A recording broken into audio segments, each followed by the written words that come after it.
My Gavanin, my friend, and today we will be talking about the other forgotten chapter of The Lord of the Rings, Tom Bombadil. He is a mysterious character with unknown origins, and he wasn't in Peter Jackson's or Bakshi's adaptation of The Lord of the Rings because he does little to advance the story. So, the poem The Adventures of Tom Bombadil was published in 1962, but it doesn't provide any information on the character of Tom Bombadil. We'll start by summarizing his role in The Lord of the Rings. The hobbits, being tracked by the Nazgul, decide to take the road through the Old Forest. Whilst they are in the forest, a willow tree called Old Man Willow leads them to him by controlling nature with some sort of spell. Old Man Willow is evil-hearted, and from it much of the forest's hatred of walking things came. He is also probably a Huorn or a Nent, possibly like Treebeard, because the Old Forest was part of the same primordial forest as Fangorn.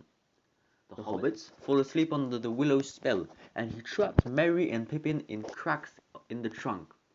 This scene is not in Peter Jackson's adaptation, but there is a hint to Old Man Willow in the extended edition of The Two Towers.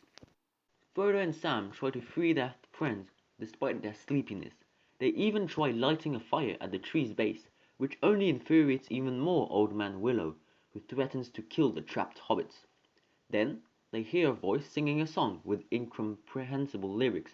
Hey doll, merry doll, ring-a-dong-dillo, ring-a-dong, hop along, fall on the willow, Tom Bom, jolly Tom, Tom Bombadillo. It was Tom Bombadil picking up water lilies for his wife Goldberry, and he saves Merry and Pippin by singing a song to Old Man Willow. Tom already knew the coming of the hobbits because of Farmer Maggot. He brings them to his home, where he introduces the hobbits to his wife Goldberry, and he invites them to stay the night. Bombadil makes Frodo tell him of the ring. Tom tries it on, and nothing happens. He was still there, and then he took it off his finger, made it flip in the air and disappear for a second before giving it back to Frodo. Then Frodo put the ring on, and could still be seen by Tom, and he tells him to take it off because his hand is fairer without. The four hobbits took off soon after, and Bombadil advised them to stay on the western side of the Barrow Downs, and even taught them a song if they came to be in danger. They came to be in danger, and Frodo sung the song, summoning Bombadil. He chased off the evil wight on his trusty steed, Fatty Lumpkin. Quick reminder, Barrow wights are evil spirits, but their nature is unknown. They were sent to the Barrow Downs by the Witch King of Angmar to prevent the resurrection of the destroyed Dunedain kingdom of Cardolan. So Bombadil chased the wight with a song and broke the spells on the barrow, in which the four hobbits were captured. He then took a brooch for Goldberry and gave a very special dagger to each of the hobbits. After that, he told the hobbits to go to the Prancing Pony in Bree. Another interesting fact about Bombadil. When he released the hobbits from the wights, he brought back the hobbits' ponies, but after an attack by the Nazgul in Bree, the ponies fled, and remembering the cares given to them by Tom Bombadil, they ran back to his house in the Old Forest.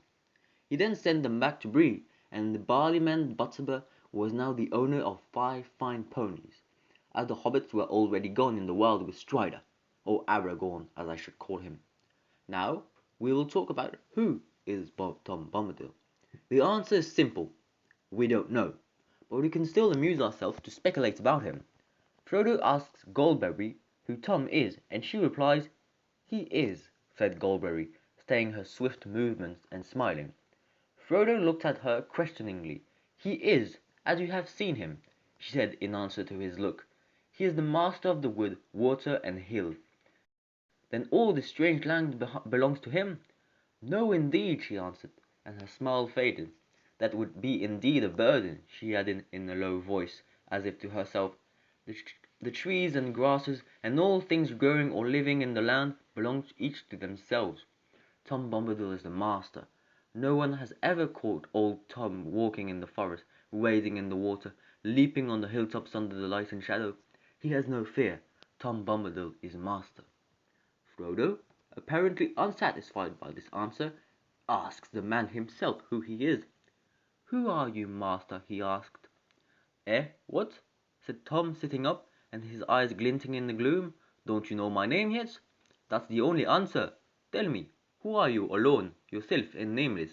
But you are young and I am old. Eldest, that's what I am. Mark my words, my friends. Tom was there before the river and the trees. Tom remembers the first raindrop and the first acorn.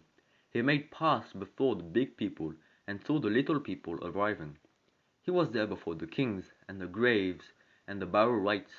When the elves passed westward, Tom was already here. Before the seas were bent, he knew the dark under the stars when it was fearless, before the Dark Lord came from the outside. Tom Bombadil is a mysterious character that came to Middle-earth very, very long ago. He witnessed many events during the First and Second Age and traveled to Eriador even before the elves made their journey west. He installed himself in the Old Forest, where he met his wife Goldberry and married her soon after. He already was in the Old Forest when the Third Age began. He saw the rise and fall of Angmar and the wars that led the Barrow Wights to be inhabited by the Barrow Wights. He also saw the coming of the Hobbits.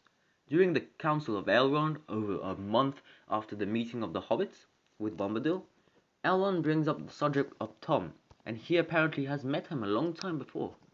But I had forgotten Bombadil, if indeed this is the same that still walked the woods and hills long ago, and even then was older than the old. That was not then his name. Iarwen Benadar we called him, oldest and fatherless. But many another name he has been since given by other folk. Thorn by the dwarves, Orald by northern men, and other names beside. He is a strange creature. Elrond, the Fellowship of the Ring, the Council of Elrond. Erestor proposes to give the ring to Tom because he seemed to have a power over it, but Gandalf quickly says that he's not that, but probably that he doesn't have a power over him, that he was immune to its influence, but he could not alter it. It seems that he has a power even over the ring. No, I should not put it so, said Gandalf. Say rather that the ring has no power over him. He is his own master, but he cannot alter the ring itself, nor break its power over others. And now he is withdrawn into a little land within bounds that he has set, though none can see them, waiting perhaps for a change of days, and he will not step beyond them. Erestor and Gandalf, the Fellowship of the Ring, the Council of Elrond. During the Fourth Age, Gandalf goes to have a long talk with Bombadil to tell him of their adventures, of which he will be not much interested, except maybe of the ends. Fun fact: Tom Bombadil was inspired by a doll that Tolkien's son Michael played with. Tom is a spry with a quick, playful wit. He loves to speak in a rhyming, musical way, and also often refers to himself at the third person. He loves nature and is a very jolly character overall, not worrying about much. He does not care for the power of the One Ring and is not seduced by its power, and only cares about nature and his small country. Tom Bombadil also has a very specific appearance. He seems to be an old man with a wrinkled face and blue eyes, and has a long brown beard. According to the hobbits, he was taller than a hobbit, but too short for a man. He also has a blue jacket with yellow boots, and an old hat with a feather upon it. Tom Bombadil also has very peculiar powers. According to Goldberry, he is the Master of the Wood, Water, and Hill, and his main power is singing. Indeed, while singing, he saved the hobbits twice. Once from the Old Man Willow, and once from the Barrow Wights, both incredibly powerful creatures. But what is very interesting is his ability to make the One Ring disappear and not make him vanish. Gandalf says that he has no power over him, but we can still see that Bombadil is a very powerful character. We have a lot of evidence pointing at the fact that Tom Bombadil is old and possibly the eldest. Tolkien insists on his age with the names given to him by the people of Middle-earth. His name was Iarwen Benadar to the elves in Dunedain, which translates to oldest and fatherless. He was known as Orald to the men of the Vales of Anduin and Rohan. This means very ancient in Old English. And finally, he was called Forn by the dwarves.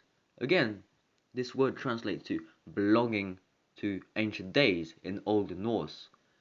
Some also say that Tom Bombadil is a name given to him by the hobbits, possibly the Bocklanders, since they live next to the old forest.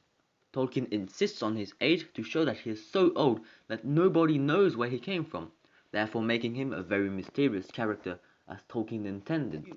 Tolkien says in his letters, and even in a mythical age there must be some enigmas, as there always are.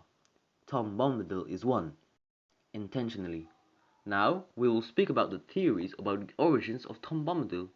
The true answer is we don't know. Tolkien never said himself what he is, but we might speculate on what his origins are. One of the most common theories is that Tom Bombadil is a Maya.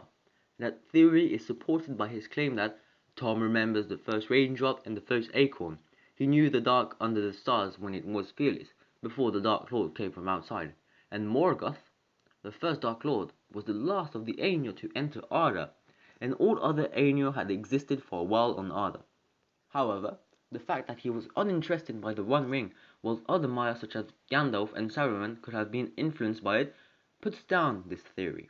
Another possibility is that Tom Bombadil is the embodiment of Arda itself.